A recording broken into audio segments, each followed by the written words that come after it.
Hey everybody, back with another video, and today we're going to be looking at covered call ETFs again, as I've been getting a few questions due to the launching of a few new funds. So today we're going to be going over a few of the different families or different strategies of covered call ETFs that are out there, so that we can kind of go over the pros, the cons, the advantages, the disadvantages, what each does, and what strategy would be right for you if you were looking at investing in covered call strategies via ETFs.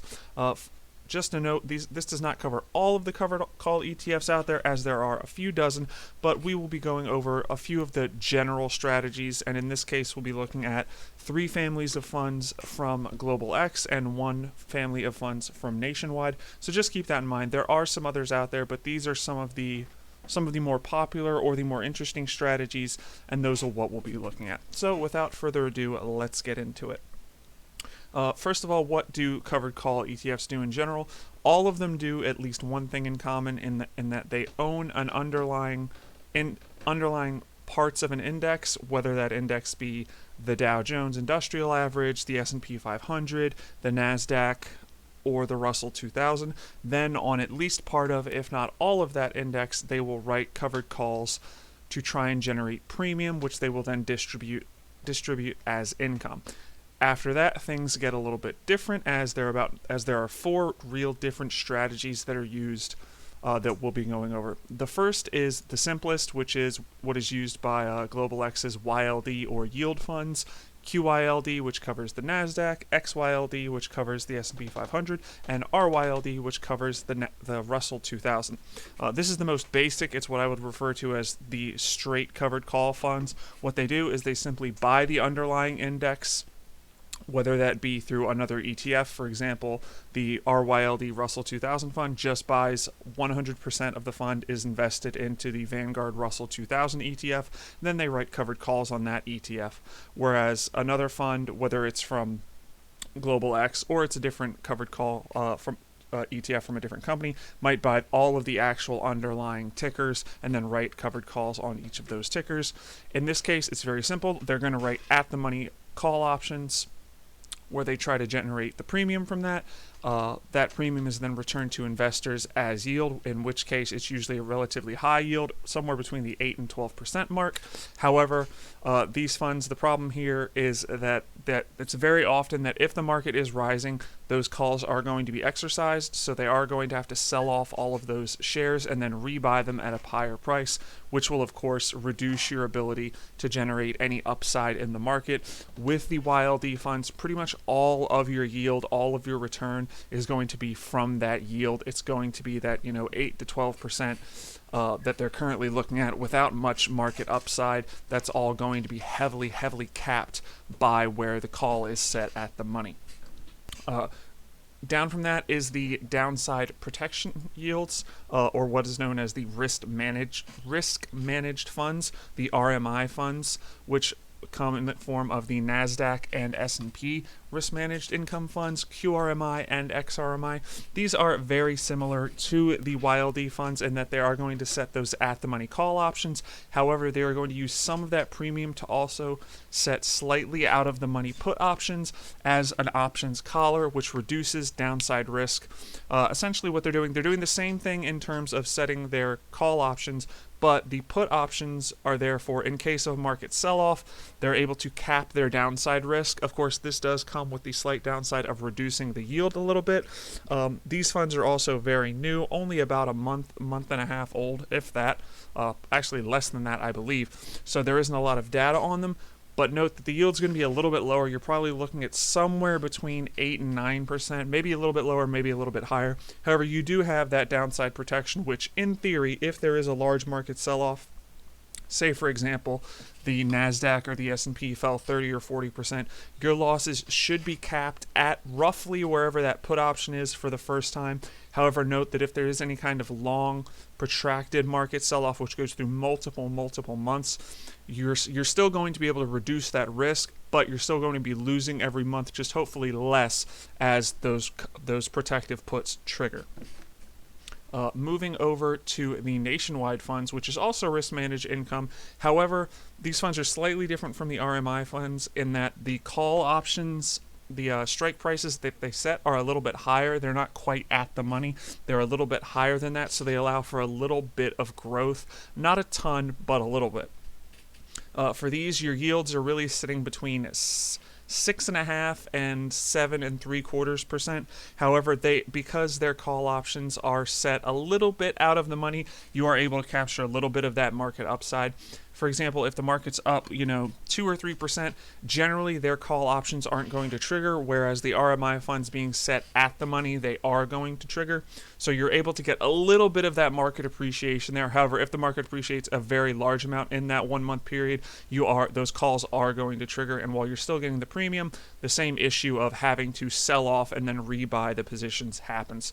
They again do have that downside protection, so in case of a large market sell-off, you're going to be able to have those market losses capped for you, whereas the market as a whole is going to fall farther, as we saw in 2020, where NUSI, the only fund that existed at the time, did have a very, very, very small drawdown in comparison to the Nasdaq 100, which is what it's invested in. As we can see, the nationwide risk-managed income ETFs covered the Nasdaq 100, the S&P 500, the Dow Jones Industrial Average, and the Russell 2000. Note that these three funds, excluding the Nasdaq 100, are less than 2 weeks old, I believe, so there is essentially no data on them yet, so just keep that in mind. However, if they perform the same way that NUSI performed in terms of risk management and in terms of income, it's a good way to gauge how they'll probably perform. But just keep in mind that past performance of another fund definitely isn't indicative of future performance for similar funds. So just keep that in mind. Moving on to our last set of funds is the income and growth funds, also from Global X. In this case, we have funds covering the Nasdaq 100 and the S&P 500. These are very interesting. I do very much like the strategy. If you think that we're still going through one heck of a bull market, but you also want some income, these are very interesting funds. They do similar to what the XYLD funds do. However, they only write their covered calls on half of what is held in each fund. As you can see here, the options written cover 50% of the value of the stocks held in each fund. Now, what does that mean? That means that about half of your fund is still going to track what the wide market's going to do. For example, for XYLD, which covers the S&P 500, if SPY or any other S&P 500 tracking funds are up about 5%, about half of your fund is going to be up 5%, while the other half, of course, is going to be capped by those covered call options. What does this mean for you? That means you're still going to be able to capture a good bit of that upside, half, 50% as it is, while the other half of your fund is going to be, of course, triggered and sold off and rebought. But you're still going to be getting a decent yield. These yields are smaller. You're looking at between 4 and about 5.5%, maybe 4 and about 6%, so about half of what the XYLD funds do, but that makes sense because only half of the fund has the covered calls written on them. There is no downside protection with these, so none of those options premiums are being used to purchase protective puts. You're instead relying on the market growth for the other half of that fund to generate you a bit more return in that case. So those are the general ways, the strategies, the families. In terms of highest yield to lowest yield, the straight XYLD funds are going to be your highest yield, going down with the downside risk RMI funds, then the nationwide downside risk funds with their little bit of capital appreciation, and then the lowest yield is going to be coming from those income and growth YLG funds that we're looking at right here. Now that's just yield. That doesn't mean total performance. Total return is going to be a lot different, but just in terms of yield, you're going to be looking at that rough hierarchy there. Looking at some back tests, we can kind of manage the funds against each other, see what performs better as we look here. We'll start by looking at the Nasdaq funds. We'll start with QQQ as our control for the Nasdaq. Then we'll have XYLD and NUSI here and see how they performed. Going back to 2020, because NUSI is just that new, we can see that, of course, QQQ, because the Nasdaq had that huge run after the giant sell-off, is going to be doing better. That's expected. These funds aren't going to match the market. That's not really the point. You're looking either for income here, or you're looking for income as well as some risk management to help with your drawdowns, things like that. So as we can see, NUSI did a little bit better than QYLD. However, we can also see that when it comes to the drawdowns, its drawdown was much, much smaller than the others, half of what QYLD and about 1/3 less than what the Nasdaq did as a whole. We can also see here from our annualized return that QYLD did pretty poorly, doing the bottom of what the market does on a general scale, while as NUSI did about not quite twice that, but around that. So as we can see here, QYLD really didn't do as well as its covered call competitor, which also gave us a little bit of protection in terms of those downside protected puts, and of course didn't do as well as the wide market. So keep that in mind when you look at, while you're getting the highest yield here, QYLD sometimes sitting above 12%, often between 11 and 12%, your total return is going to be much lower than a similar fund as well as the market as a whole. So if income isn't the only thing you're worried about, if you're worried about any kind of growth, the YLD funds aren't really what you're looking for. However, if you just want straight yield, if that's it, then that might be something you're looking for. Going into our next test, we will again have QQQ and NUSI, but this time we'll go with the XRMI, which is the Nasdaq Risk Managed Income ETF from Global X. As we can see, we only have about 2 months of data here, but we can see again the Global X fund did perform the worst here, the NUSI fund in the middle and QQQ at the top. Again, not a ton of information here. You can't do a lot with this. I would really see these two start to diverge heavily from QQQ, with the NUSI fund still ahead, but the graph will look a lot more like our previous graph as time goes on, so keep that in mind. Looking ahead to some of our S&P 500 ETFs, first, we'll just check our XYLD up against SPY as our control for the S&P 500. And as we can see here, a much larger divergence as we can go back to about 2014. We see here that in terms of drawdown, the drawdown was worse for the covered call ETF, as well as our compounded returns were very small. So again, here, unless yield is everything you're looking for, I would tend to stay away from the YLD funds. I know they get a lot of coverage on YouTube and other places like that. If all you're looking for is yield, this could be something for you, as these yields tend to be hovering around 10%, sometimes much more than that at around 12%. However, there is really no capital appreciation to speak of. In fact, I know for certain that QYLD is below its launch price. I'm not sure if XYLD as well, but just note, this is all about yield. There is no capital appreciation here to speak of because of how much your upside is limited by those at-the-money call options. Now going forward, we can throw XRMI in there, and we can see again, just over the 2 months here, we're very, very similar. The returns are, almost non-existent, only around 1% drawdowns. So we don't have much here. We're going to need more data going forward in the coming months and years to be able to see how the RMI funds are going to work. We can't use the other end funds, unfortunately. We can only use NUSI. We cannot use the nationwide fund here because it's not even a month old, so our back tests won't perform the same for the Russell fund and the Nasdaq fund, or not the Nasdaq fund, the Dow Jones Industrial Average fund. We can't test against the actual Dow Jones because it's not a month old. So just keep that in mind.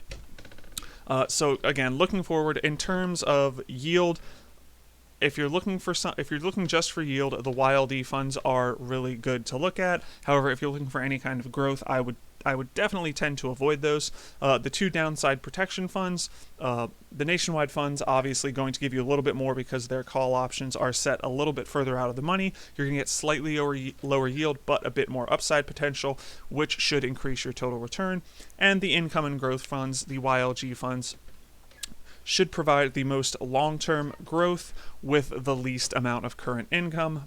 But of course, trade-off there, better compounded annual return, less of a dividend, or excuse me, a distribution. There you go. Some closing thoughts on these is to note that these are not going to be dividends, they are going to be distributions, which gets extremely complicated in terms of reporting on your taxes, especially depending on your tax bracket. I won't really go too much into detail there, just that especially the Global X funds, the Nationwide fund also, though it's a little bit harder to find, the Global X funds are very easy to find. You should go over every month, and at the end of the year, there's supplemental information to tell how much of the distribution is what. A lot of the distribution for these funds will come in the form of return of capital, which is not taxable because it's your own money coming back to you, but it does lower your cost basis, which can make your future tax bill a lot higher depending on your tax bracket. So just go over that. These do have special tax implications. You don't have to write extra forms or anything, at least not in my experience. But it does get a little bit more interesting. You have to do a lot more math. You might have to hire a tax professional, someone to prepare your return instead of yourself. Just note that stuff. All important at the end of the year, just to keep in mind. So, in closing, the covered call strategies, the covered call funds, they are very interesting. They are a way to generate yield in a very low yield environment that we're currently at, with dividends and bonds paying so little.